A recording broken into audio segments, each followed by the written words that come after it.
Thank you very much. My fellow Americans, my first and highest duty as president is to defend our great country and the American people. I swore an oath to uphold the laws of our nation, and that is exactly what I will do. All Americans were rightly sickened and revolted by the brutal death of George Floyd. My administration is fully committed that for George and his family, justice will be served. He will not have died in vain. But we cannot allow the righteous cries and peaceful protesters to be drowned out by an angry mob. The biggest victims of the rioting are peace-loving citizens in our poorest communities. And as their president, I will fight to keep them safe. I will fight to protect you.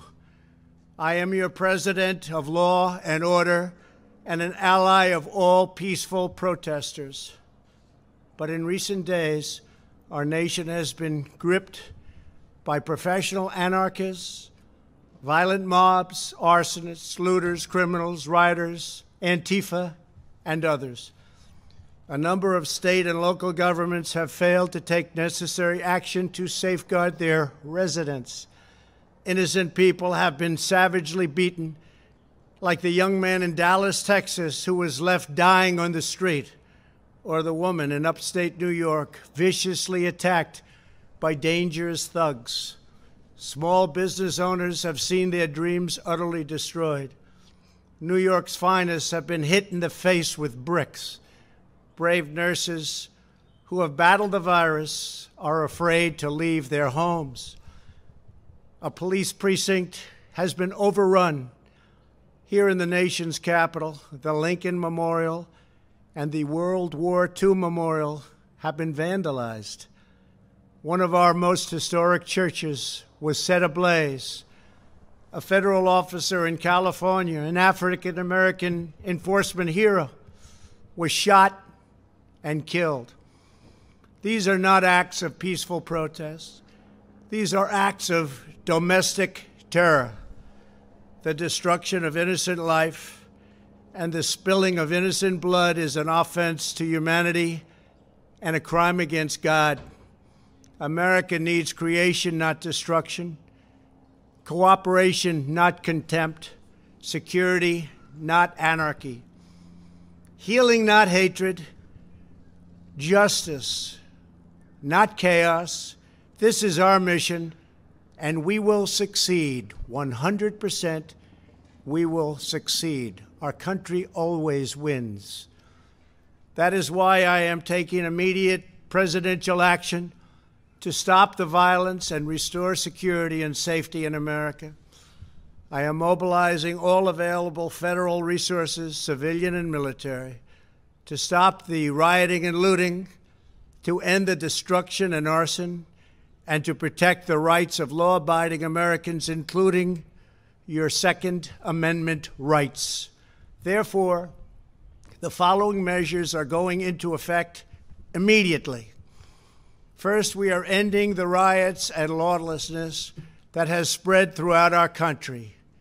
We will end it now. Today, I have strongly recommended to every governor to deploy the National Guard in sufficient numbers that we dominate the streets. Mayors and governors must establish an overwhelming law enforcement presence until the violence has been quelled. If a city or state refuses to take the actions that are necessary to defend the life and property of their residents, then I will deploy the United States military and quickly solve the problem for them. I am also taking swift and decisive action to protect our great capital, Washington, D.C.